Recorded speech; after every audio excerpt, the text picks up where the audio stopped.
Assalamualaikum warahmatullahi taala wabarakatuh. Alhamdulillahirabbil alamin.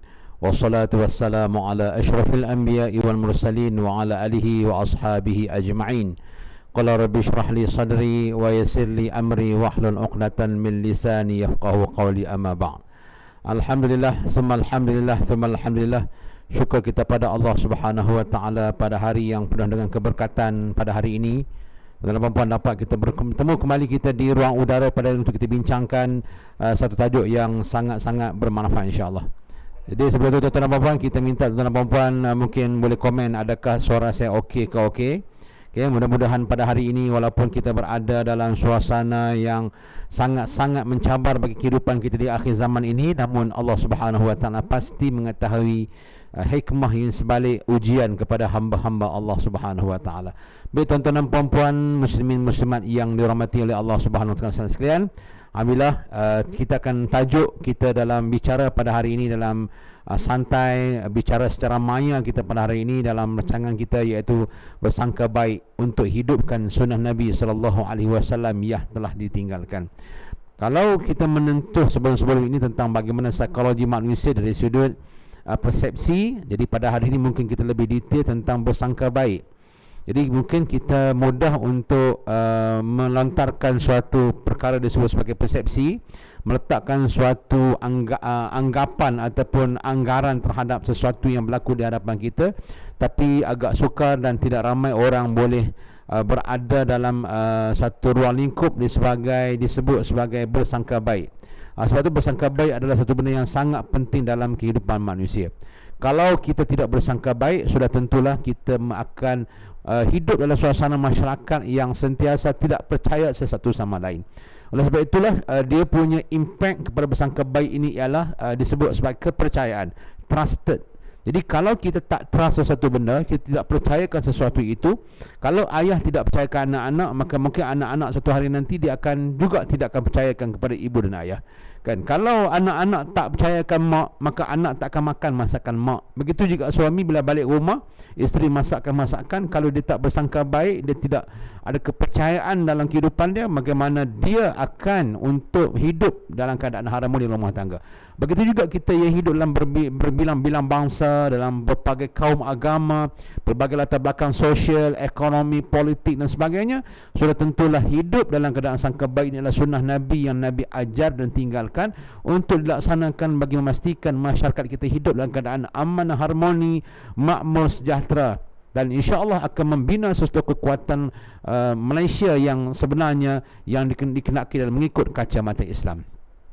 Baik, insya-Allah tuan-tuan dan puan-puan, terima kasih tuan-tuan dan puan-puan yang bersama kami. Alhamdulillah yang komen alhamdulillah clear. Assalamualaikum waalaikumsalam. Dan pada mereka yang baru saja memasuki untuk menonton rancangan ini, tuan-tuan dan puan-puan, kita masih lagi dalam mukadimah untuk berbincang dan berbicarakan tajuk kita tentang bersangka baik bagi menghidupkan sunnah Nabi Muhammad sallallahu alaihi wasallam.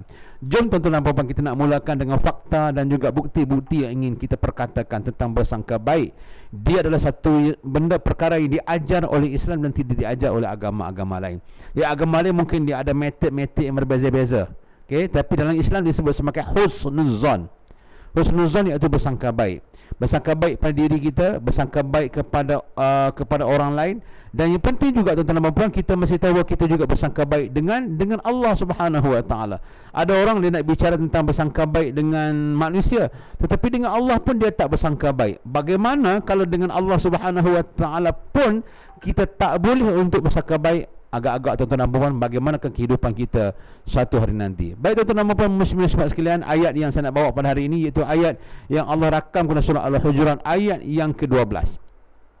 Di mana Allah Subhanahu wa taala menyatakan, a'udzubillahi minasyaitonir rajim, ya ayyuhalladzina amanu ijtanibu katsiran minadh-dhanni inna ba'dadh-dhanni itsmun wa la tajassasu wa la yaghtab ba'dukum ba'dha ayuhibbu ahadukum an ya'kula lahma akhihi maitan fakarihtumuh wa taqullaha innallaha tawwabur rahim. Dalam ayat ini Allah Subhanahu wa taala mengisahkan, menceritakan tentang sifat zon itu sendiri. Ia bermaksud wahai orang-orang yang beriman pada Allah. Maksud Allah tujukan perkara ini pada orang beriman. Jauhilah kamu, jauhkan diri kamu, duduk jauh-jauh, jangan dekat-dekat daripada perkara yang disebut sebagai zon. Sesungguhnya sebahagian daripada zon buruk itu ialah dosa. Dan janganlah sekali-kali kamu mencari suka dalam hidup ni, kamu suka cari salah orang. Tuan, ini ingatan daripada Allah ni. Ini bukan ingatan daripada pakar motivasi. Ini ingatan daripada Allah. Jangan suka cari salah orang, dan janganlah kamu sesama kamu mengumpat sesama yang lain. Apakah satu hari nanti kamu nak makan daging saudara kamu sesudah dia mati, kan? Dan tentulah kamu akan merasa jijik, dan bertakwalah kamu pada Allah Subhanahu Wa Taala. Sesungguhnya kalau kamu dah buat, kalau kamu dah buat salah, bertawab pada Allah Subhanahu Wa Taala, sesungguhnya Allah Subhanahu Wa Taala penerima taubat. Innallaha tawwabur rahim. Allah Subhanahu Wa Taala menerima taubat kamu. Tuan-tuan dan puan-puan muslimin muslimat yang dirahmati oleh Allah Subhanahu Wa Taala sekalian, cuba kita saksikan, kita lihat dalam tajuk perbincangan kita pada hari ini, bagaimana Allah Subhanahu Wa Taala nak melemparkan kepada kita suatu keadaan, satu kenyataan, satu statement di mana Allah Subhanahu Wa Taala nak menjaga kasih sayang manusia. Menerusi mana? Menerusi bersangka baik. Okey, tuan-tuan dan puan-puan, apa itu bersangka baik? Kalau kita nak bercakap dari sudut bersangka baik, tuan-tuan dan puan-puan muslimin-muslimat yang dirahmati sekalian, kepada mereka yang baru menonton video ini, tuan-tuan dan puan-puan, kita berada dalam bagaimana nak menguruskan zon ini, tuan-tuan dan puan-puan. Sebaik-baik pengurusan zon ialah bersangka baik. Okey, kita bercakap tentang muqaddimah bersangka baik dengan ayat yang telah saya bawakan, tuan-tuan dan puan-puan. Jadi kita dapat buat kesimpulan bahawa su'uzzon, bersangka buruk, adalah merupakan tata cara akhlak ataupun tindakan yang tercela yang harus dihindari. Bahkan Allah Subhanahu Wa Taala kata, "Istanibu, duduk jauh-jauh. Jangan mendekat dengan satu keadaan kamu suka berpandangan serong terhadap seseorang." Tuan-tuan dan puan-puan, zaman hari ini, tuan-tuan dan puan-puan, subhanallah, cabaran kita akhir zaman tak seperti zaman dulu. Mudah sangat kita mendapat, dalam istilah kita disebut sebagai dosa kering. Dosa kering ni maksudnya, tuan, buta-buta apakah dapat dosa lagu tu ya. Macam mana? Bila kita tengok sesuatu tanpa usul periksa, kalau tuan-tuan ingat dalam kita berbincang dalam tajuk kita tentang persepsi, benda yang paling besar untuk menghindari persepsi ialah dengan kita at-tabayun. Tuan-tuan ingat tak lagi? At-tabayun, kita mestilah mencari penjelasan, titik permulaan, cari dia punya history macam mana, kita mencari dia punya penjelasan, tabayun. Kerana kalau tanpa tabayun, maka datang tajuk hari ini kita bincang tentang su'uzon, maka kita akan berpandangan serong.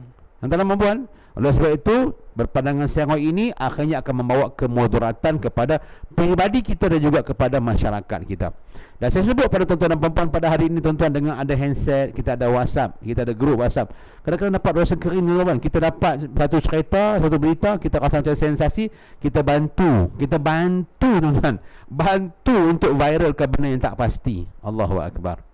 Kan? Kadang-kadang kita nak buat macam nak perang psycho, konon-kononnya kita buat soalan, adakah benda ni betul? Sedangkan kita dah sebab benda tu, kita pun tanya orang, adakah ni betul?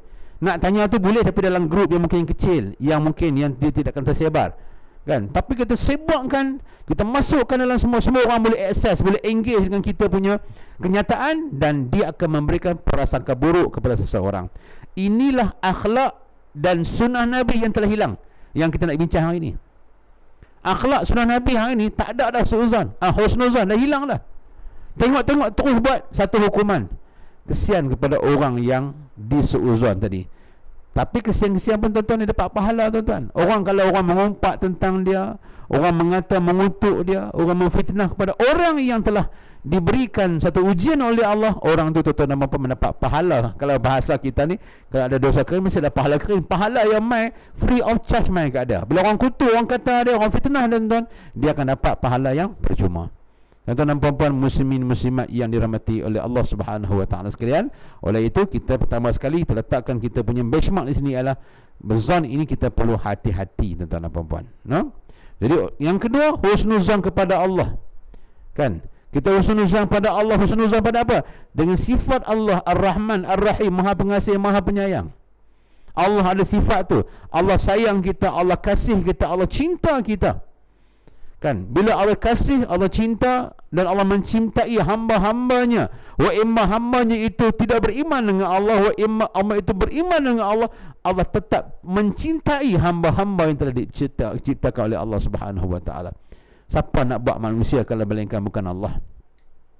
Dia tengok di belah barat, tengok di Jepun dapat buat robot cantik kan, macam orang, tak ada jerawat, kulit lincin, tapi dia bukanlah menjadi manusia yang bernyawa, yang ditaklifkan. Tapi kita yang tuan-tuan yang tengok, yang dengar dalam program hari ini, okay, alhamdulillah, terima kasih kan, dalam program kita hari ini tuan-tuan dan puan-puan, kita adalah manusia yang dipertanggungjawabkan oleh Allah Subhanahu Wa Taala. Oleh itu pertama sekali ialah husnuzan dengan Allah, ialah kita husnuzan, bersangka baik bahawa Allah itu Maha Pengasih, Allah Maha Penyayang, luar batasan kasih sayang Allah, melebihi kesayangan orang yang paling sayang di dunia. Orang yang paling sayang kita adalah mak ayah kita. Allah melebihi dengan kasih sayang apa yang telah diberikan oleh ibu dan ayah kita. Dan Allah, bila Allah ada kasih, Allah ada sayang, kena husnuzan tuan-tuan dan puan-puan, bahawa Allah tidak akan taklif, Allah tidak akan takdirkan, Allah tidak uji kita, melainkan ujian tersebut mampu dan kita boleh laksanakan. La yukallifullahu nafsan illa wus'aha. Dan surah Al-Baqarah ayat 286. Allah Subhanahu Wa Taala tidak akan menguji, tidak akan meletakkan taklif, tidak akan membebankan, melainkan kita mampu untuk berusaha untuk mengatasi, menghadapi, kan, berhadapan dengan ujian dan takdir yang Allah Subhanahu Wa Taala berikan. Maka wujudnya husnuzan kepada Allah Subhanahu Wa Taala menyebabkan kita menjadi manusia sentiasa bersyukur atas semua nikmat Allah. Pertama, syukur. Yang kedua, kita akan bersabar dengan apa saja ujian yang telah diberikan oleh Allah Subhanahu Wa Taala. Dua sifat ni akan wujud bila kita ada sifat husnuzan dengan Allah Subhanahu Wa Taala. Tuan-tuan boleh komen. Pertama apa? Pertama, kita akan ada rasa bersyukur pada Allah. Syukurlah aku macam ni, walaupun aku macam ni, tak ada orang lagi Allah uji lagi dahsyat. Bukan orang Allah buat lebih teruk dah, tapi Allah uji. Dia pun Allah uji, kita pun Allah uji. Tapi Allah uji kita dengan, contohnya dengan kaki kita tak ada, tangan tak ada, tapi Allah masih bagi kita boleh berjalan, kita boleh bercakap, kita boleh pergi mana tempat. Ada setengah orang yang ada kaki ada tangan tapi tak boleh gerak, di mana tidur atas katil saja. Syukurlah, dia ada datang syukur pada Allah. Allah tahu kemampuan kita. Dan kalau Allah uji kita lebih teruk macam tu, kita akan bersabar. Jadi dua benda yang Allah berikan bila kita husnuzan dengan Allah Subhanahu Wa Taala. Allah berikan sifat syukur dan Allah berikan sifat sabar kepada kita. Jadi itulah benda yang sangat besar yang kita kena ada. Wasta'inu bis sabri wassalah, maka hendaklah kamu minta tolong pada Allah dengan perkara yang berkaitan dengan kesabaran. Bukan mudah nak sabar tuan-tuan dan puan-puan. Susah. Jadi oleh sebab itu, bila susah nak sabar tuan-tuan dan puan-puan, kita kena minta pertolongan daripada Allah. Yang kedua, tuan-tuan dan puan-puan, dalam kita husnuzan tuan-tuan dan puan-puan, Allah Subhanahu Wa Taala ni, Allah Subhanahu Wa Taala mencipta manusia, ada beberapa anggota yang kadang-kadang kita nak kena jaga. Antara hadis yang diriwayatkan Abu Hurairah radhiyallahu anhu, di mana Nabi Muhammad sallallahu alaihi wasallam bersabda, seorang muslim yang dia betul-betul muslim, dia pure muslim, dia adalah genuine muslim, kan, bukan muslim buat-buat. Kalau dia mulut saja Islam, hati tak Islam, dia masuk munafik kok. Dia memang genuine, memang original, memang sejati muslim ialah orang muslim. Dia buat apa? Adalah orang yang mana orang muslim lain menyelamatkan daripada bahaya lisan dan juga tangannya. Tuan-tuan, sebab tu lisan ni kena jaga, mulut ni kena jaga. Orang kata mulut hang tak ada insurans. Berarti Islam suruh jaga lidah, suruh jaga mulut. Contoh, perkataan talak, perkataan rujuk, perkataan nikah, dia tak boleh simple boleh bercakap, duk buat main-main, duk buat melawak, tak boleh. Kan, nikah, cerai, rujuk, kemudian zihar, ini ada dalam hukum fiqh yang tak dibenarkan kita ni buat main melawak. Tuan-tuan dan puan-puan, kan, kalau melawak pun jadi. Sampai tahap kalau melawak pun jadi. Dia melawak, dia buat melawak, kan, kalau melawak je dengan bini aku. Sebab dia pelakon. Dia berlakon laki bini berlakon, melawak dalam tu. Lawan melawak ke, berlakon ke apa, dia jadi. Jadi Allah dah kata dah, lidah ni kena jaga. Lidah ni lah yang dia, sebenarnya lidah ni tuan-tuan, kalau cakap benda yang kita sakit hati, dia akan tinggal kesan lebih lama daripada pisau yang menikam kita. Pisau tikam ni mungkin sebulan, 2 bulan habis, tapi lidah tikam setahun, 2 tahun tak habis-habis, tuan-tuan. Sebab dia lekat di hati. Kalau pisau dia tu tadi dia habis parut, dia hilang habis, dia tak ada apa dah. Tapi kalau lidah, kita dah suuzon, kita dah bercakap benda yang tak betul, tuan-tuan, dia lekat di hati, dia ingat sampai bila-bila. Sebab tu ni bahayanya. Yang Nabi kata bahayanya dalam hidup ni mengumpat, bahayanya fitnah, Kan bahaya yang seuzon, bahayanya kita tak jaga lidah, bahaya kita cari salah orang, sebab dia boleh meninggalkan kesan di hati. Sebab kita manusia. Wa nafsin wa ma sawwaha fa'alhamaha fujuraha wa taqwa. Dalam surah As-Sams. Allah sebut Allah buat manusia ni ada benda baik, ada benda buruk. Tuan-tuan dan puan. Jadi hati kita akan terkesan. Bila terkesan, tuan-tuan dan puan, kadang-kadang lidah ni dia tikam sakit daripada pisau tikam kita. Sebab lidah ni adalah suatu anugerah yang diberikan oleh Allah Subhanahu Wa Taala, tetapi ramai orang menyalahgunakan lidah dalam hidup. Tuan-tuan dan puan muslimat sekalian. Sebab itu Nabi Muhammad sallallahu alaihi wasallam pesan dalam satu hadis diriwayatkan oleh Al-Imam At-Tirmizi, kan? Kata daripada Abu Hurairah radhiyallahu anhu qala Rasulullah sallallahu alaihi wasallam. Daripada Abu Hurairah radhiyallahu anhu berkata, maka bersabda Rasulullah sallallahu alaihi wasallam, min husnil islami, daripada satu kebaikan, keelokan, kecantikan, keindahan seseorang itu dalam Islam, min husnil islamil mar'i, dalam Islam ialah dia tarkuhu ma la ya'ni, dia meninggalkan apa yang tak ada kaitan dengan dia. Ini kadang-kadang penyakit yang berlaku dalam kehidupan kita. Kita suka bercakap benda buruk yang berkaitan dengan orang. Kita tak suka bercakap buruk berkaitan dengan diri kita. Apa-apa benda buruk tentang orang is the best kalau kita nak buat sebagai tajuk PhD kita. Sembang kita boleh hurai satu buku habis. Sembang bab orang. Tapi bab sembang kita tak nampak, walaupun kita kata duduk depan kita, gajah depan kita tak nampak, kuman di seberang laut kita nampak. Sebab itu tuan-tuan dalam Islam dianjurkan satu perkataan disebut sebagai al-muhasabah. Muhasabah diri ni. Pasal apa? Sebab untuk nak bagi nampak kelemahan yang ada pada kita. Sebab apabila hilangnya kita muhasabah diri, maka hilang tuan-tuan dan puan, kita akan merasakan kita sentiasa betul, kita sentiasa baik pada orang dan sebagainya. Akhirnya kita sangka buruk ke orang, kita baik. Kita akan sangka buruk dengan orang, tuan-tuan dan puan. Muslimin semua dimiliki oleh Allah Subhanahu Wa Taala sekalian. Pada mereka yang baru saja mengikuti program tuan-tuan dan puan, bersama saya Ustaz Muhammad Azki Hafizi bin Ibrahim, dan tajuk kita dalam bicara maya kita pada hari ini dalam tajuk kita bersangka baik. Tuan-tuan, bersangka baik untuk kita hidupkan sunnah Nabi Muhammad sallallahu alaihi wasallam yang telah ditinggalkan oleh baginda sallallahu alaihi wasallam. Tuan-tuan dan puan, kita akan terus lagi tuan-tuan dan puan. Oleh sebab itu, jangan kita duk ambil pasal hak orang tu banyak sangat. Kan, kita ambil cerita orang, dia kata dia tu kaya tapi nak kereta kancil, tuan-tuan dan puan. Lah, biar pergi kat dia tuan-tuan. No? Dia nak kereta kancil pun, kereta dia juga bukan kereta mencuri kereta dia. Kereta bukan kereta mencuri. Kalau kereta mencuri tu tak apalah, ni kereta dia.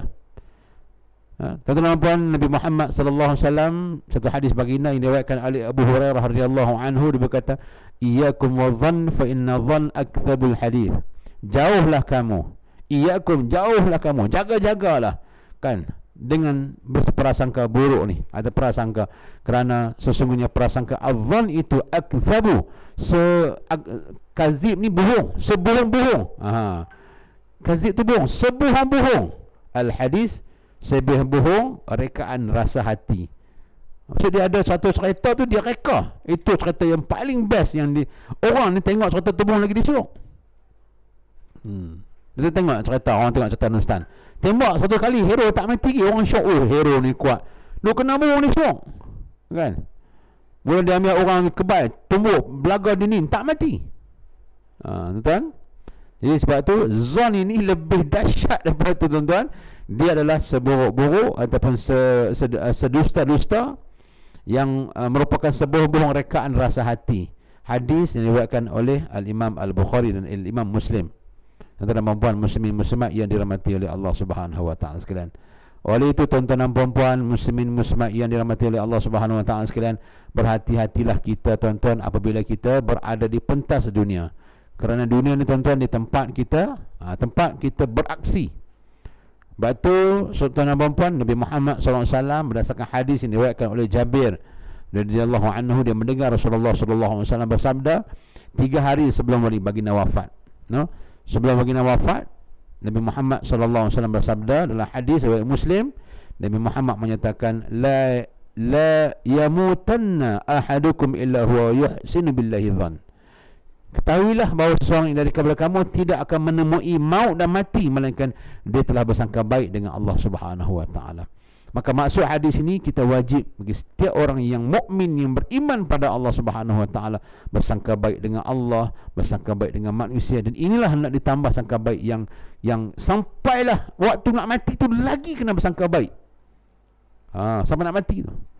Dalam perempuan muslimin muslimat yang dirahmati oleh Allah Subhanahu Wa Taala sekalian, soalan tuan-tuan dan puan kita bertanya kita, memang cakap mudah ustaz, tapi macam mana kita nak melatih, macam mana kita nak mentarbiah, nak bentuk diri kita ni supaya kita ni tuan-tuan dan puan kita rasa kita boleh latih untuk sangka baik. Ada banyak cara kita boleh berlatih untuk bersangka baik, kan? Mengikut ahli-ahli, pakar-pakar motivasi, ahli psikologi menyerahkan banyak perkara untuk kita melatih. Pertama sekali, kalau saya boleh kongsi sini tuan-tuan dan puan, beberapa tips bagaimana nak berlatih diri bersangka baik. Bukan mudah tuan-tuan. Saya sebut ni bukan kata bila saya sebut ni saya ni sentiasa sangka baik 100%, tak.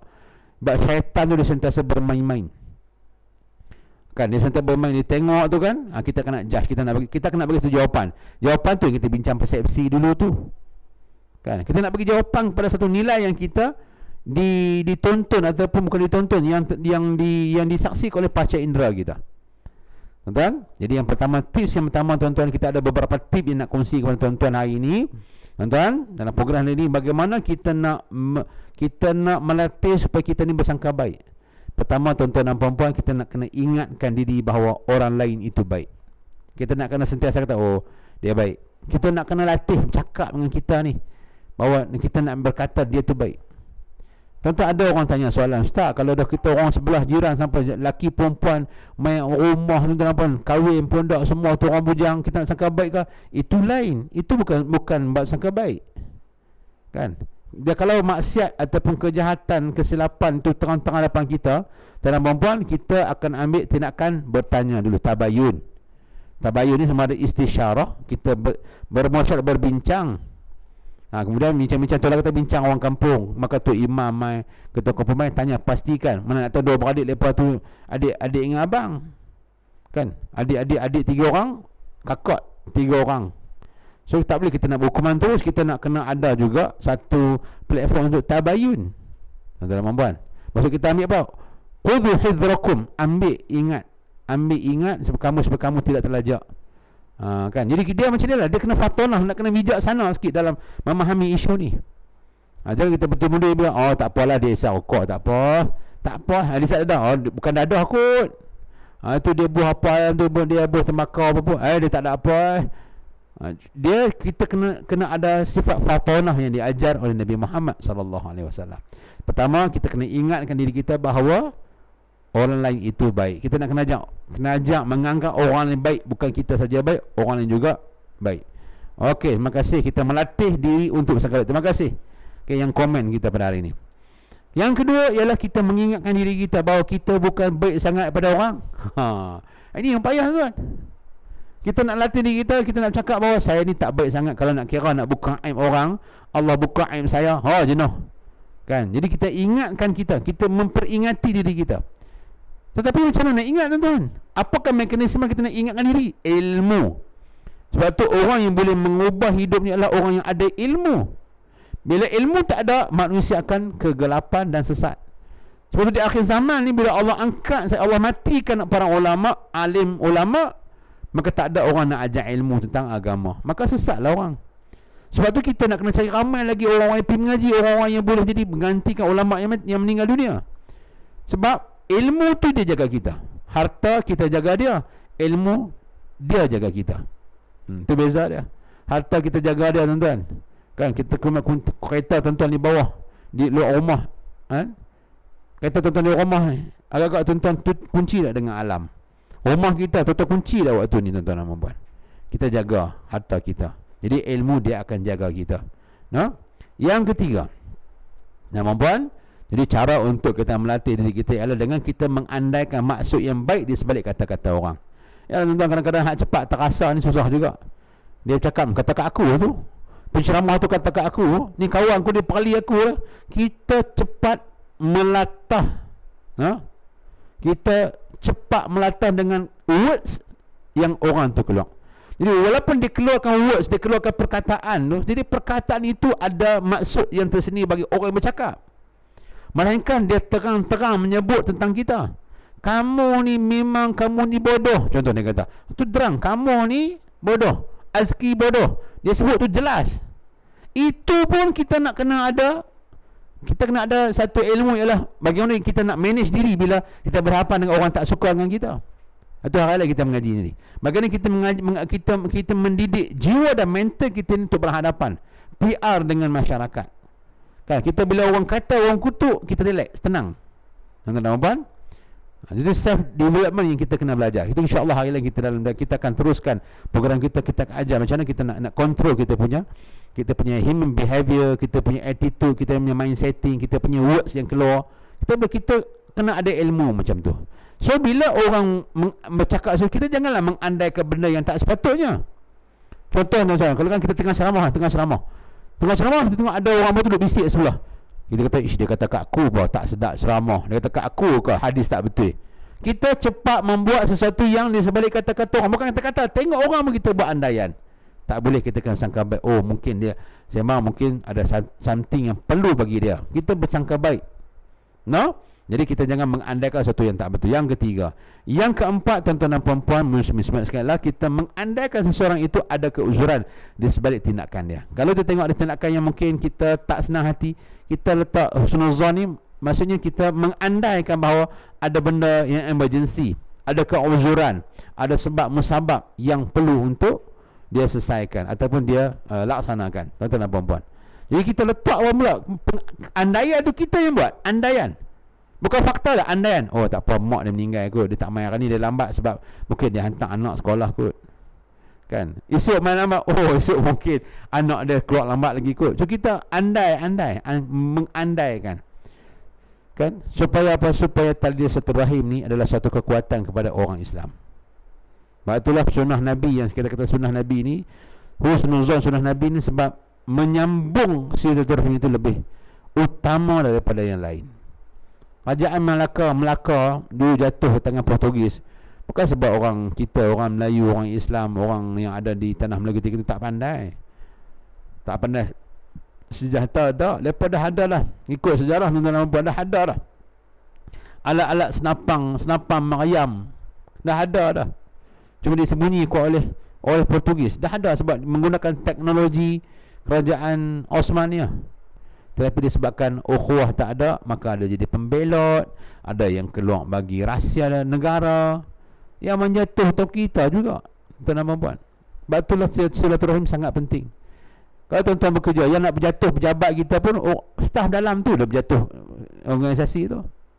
Kau orang luar dia cerita hak buruk, ni orang dalam. Maka kita tak takut dengan musuh luar. Sebab musuh luar ni kita tahu dia musuh. Yang takut ialah musuh dalam kita, rakan pasukan, dalam family kita. Dan lebih takut musuh ni adalah kita. Musuh tu orang kita kenal, tapi diri kita ni musuh kepada kita lagi pening, tuan-tuan dan puan. So kita nak kena ada satu pengandaian yang positif kepada orang lain. Dan yang terakhir mungkin kita boleh kongsi takat 5 hari ini. Yang kelima ialah tidak kita mengandaikan niat orang yang tak baik. Jangan andaikan yang tak baik. Melainkan contoh pencuri main saw pisau. Oh dia main nak suruh asal pisau. Itu taklah, tuan-tuan dan puan. Itu bukan andai, itu nampak terang-terang lah. Jadi tidak mengandaikan. Tengok sekarang ni dalam dunia WhatsApp, dalam guna globalisasi, tuan-tuan dan puan. Jadi kita tengok tu, kita dengan andaian kita, dengan andaian yang positif kepada orang lain.